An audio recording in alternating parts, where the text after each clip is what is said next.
it is to be a conventional oncologist. So, the goals for this presentation are to consider the nature of cancer as confused, like an ADHD student, and not evil, not something which deserves to be killed. And then understanding the futility of killing the cancer tumor without enhancing the vitality of the person who's involved in this cancer process. Rudolf Steiner, one of my mentors, said, all form is arrested flow. All structure was a process initially. I'm much more interested in the cancer process than the tumor. I have the belief that if I just take the tumor out with any number of instruments and not address the cancer process, I'll just be having to do it again another year from now. So we have to help empower the patient and the patient's immune system to be able to deal with these problems. I won't go into a lot of detail about pros and cons of conventional chemotherapy because that's been covered, but I do want to underscore the cancer stem cell distinction for the cancer tumor cells, and then some practical applications. So what is cancer? What is a dog? I like this because we all have our ideas, and so the question is, which box are you thinking outside of? Right? I mean, it's like we're so proud we got outside of that box we were thinking in, but we're probably within another one as well. And so this is what I thought a dog was. I had a husky as a kid.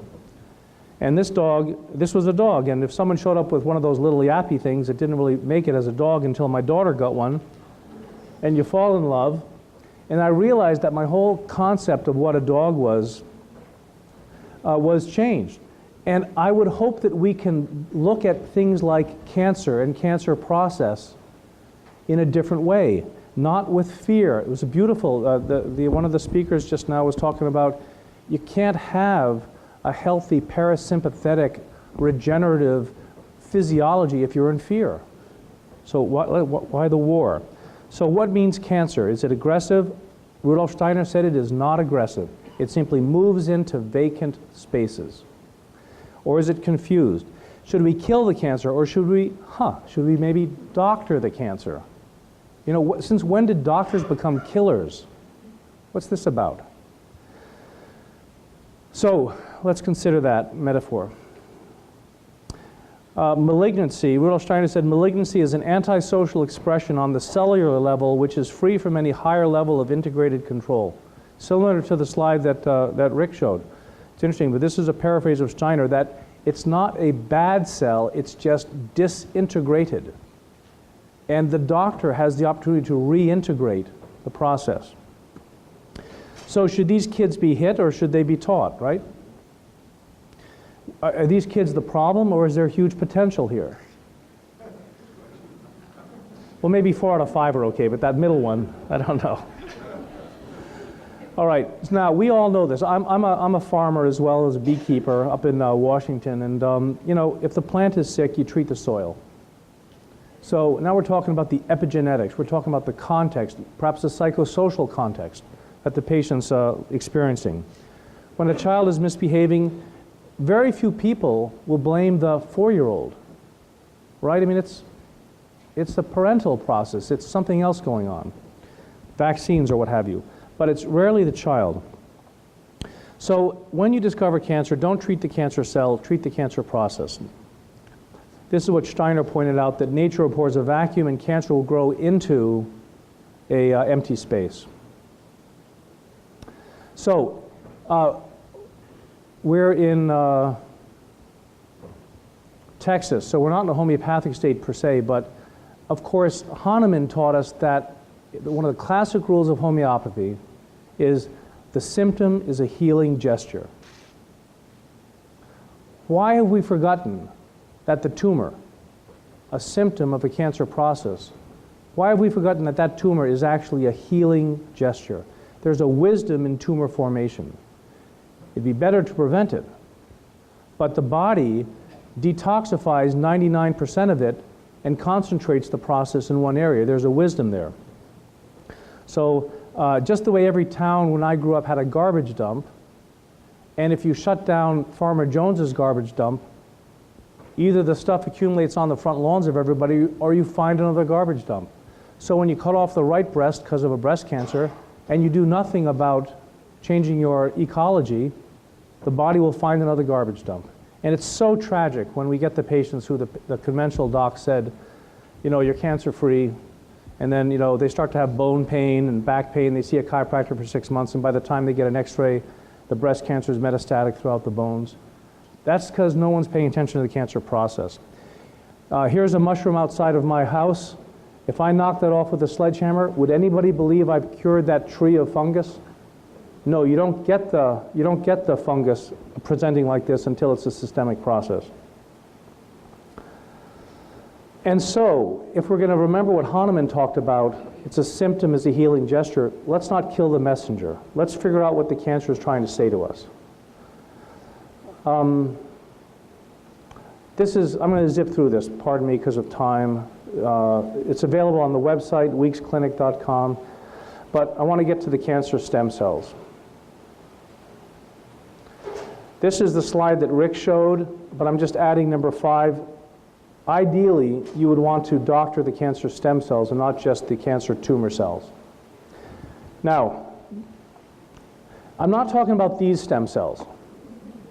These stem cells work, they're wonderful, they regenerate tissue. I'm talking about a cancer stem cell, and unfortunately, I'm talking about a stem cell which, even amongst the oncologists, there's no real consensus of what this is, how it's measured, how it works. But I can tell you that there's 2 names to pay attention to. Max Wicha, it'll show up in a minute, and Max Dean. Max Wicha is the head of oncology, a distinguished professor, University of Michigan, Comprehensive Cancer Center. And Max Dean, a student of his, is now running the Max Dean Laboratory at Stanford. And both of these gentlemen say that chemotherapy and radiation make your cancer worse. These are not alternative doctors.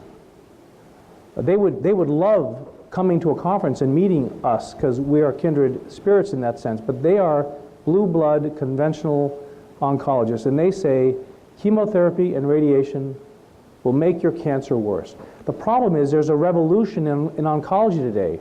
So I'll say to my patients, ask your oncologist, what will your proposed treatment do to my cancer stem cells? Not a happy question for the oncologist to have to answer. Either they'll think to themselves, what the heck is a cancer stem cell, in which case they're not really up to speed, or you'll get an averted gaze, meaning I'm busted, what am I going to do now? Because a lot of oncologists are pulling away from conventional chemotherapy and radiation. We'll go through that. The cancer stem cells, John Beard talked about germ cells, 1911. So this is not a new concept.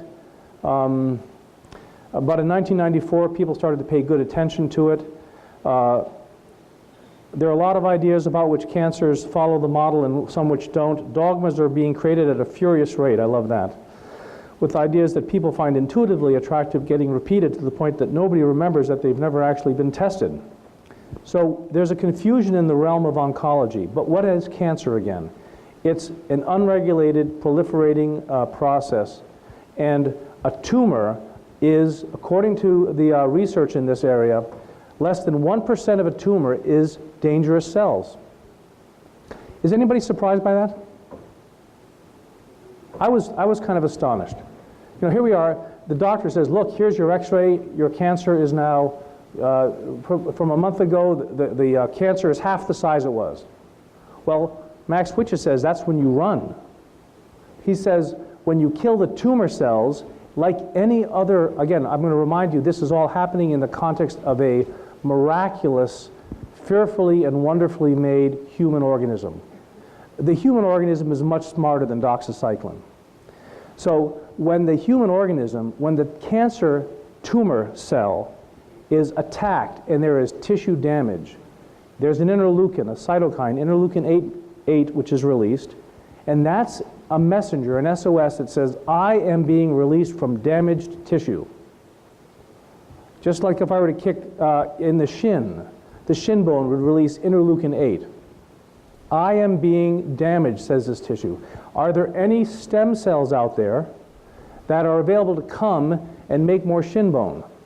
And that's how we replace our shin bones or our gastric ulcers.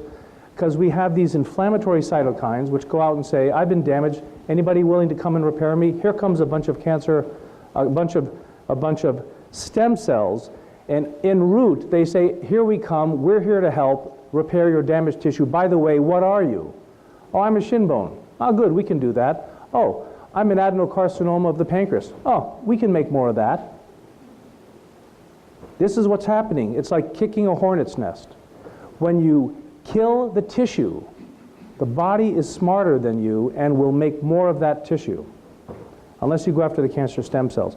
So you can kill 99% of a tumor and you're not going to get the cancer stem cells. That's what this is saying.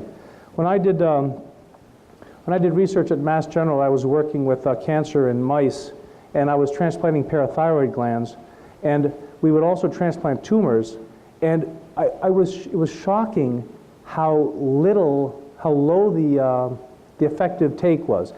It wasn't like every time we transplanted cancer it would take. It was like 1 in 100 or more. And that's because we know now that it had to do with the cancer stem cells. We were not catching those. So we can go through this. Cancer stem cells are the ones that metastasize. They're resistant to chemotherapy. They're resistant to radiation therapy. So here's the revolution in oncology. Max Dean, this is a fabulous article to get a hold of. And he basically says that chemotherapy increases cancer stem cell proliferation and virulence. That's kicking the hornet's nest. So unfortunately, if you're just doing IPT and you're not addressing the cancer stem cells, it's a kinder and gentler way to make the patient worse. This is Max Wicha. The problem is when we treat cancer stem cells, the cancer cells with chemo, the cancer stem cells are being stimulated to grow too. This is a transcript from the Pittsburgh Post-Gazette. Max got off the airplane, was met by a very smart reporter who interviewed him. Max is a great scientist, doesn't have a lot of political savvy. He told the truth. And he said standard cancer treatments not only fail to eradicate cancer, but can make it worse. So this is a great little transcript, the whole article. You can look at it at your convenience at the website if you like. But then he had to do a retraction because he was getting calls from all over the country saying, my patients are telling me that you said that the conventional treatment makes them worse. What are you doing to us? And again, in cancer treatment today, we know that there are more people dying, there are more people living off of cancer than dying from cancer. So this had to be addressed. You'll notice this public retraction is not a retraction. But basically he says you ought to ask your doctor if there's a clinical trial available for you. Get your cancer stem cells addressed is what he says. Chemotherapy stimulates cancer stem cells. I'm going to zip through these to get the concept across. Is tumor shrinkage the gold standard? Well, this guy's from Mass General Hospital, MGH, man's greatest hospital. If the guys at Mass General are saying tumor shrinkage is not the gold standard, may in fact correlate to worse prognosis, that's a big revolution in oncology. Okay, new directions. I don't really have to even tell you guys about this because this is what we've been doing all along, enhancing the immune system. What they're saying is that we have to be able to do ancillary work. So the questions that my patients ask their oncologists is, what will your proposed treatment do to my cancer stem cells? How are you planning to interrupt they like asking this. How are you planning to interrupt the interleukin 8 SOS message that my dying cancer tumor cells will emit in response to your chemo and radiation? And of course, what chemosensitivity testing would you like to do on me? That's an empowered patient who can deliver all three of those. So the take-home message really is that there is an earthquake going on at the foundation of oncology, and killing the tumor is the standard of care, but the new leaders in oncology are advising new directions we've been doing all along. When the plant is sick, treat the soil. And I'm suggesting that people are receptive to this now. Oncologists are getting this. We found a mass. The good news is we have weapons of mass destruction.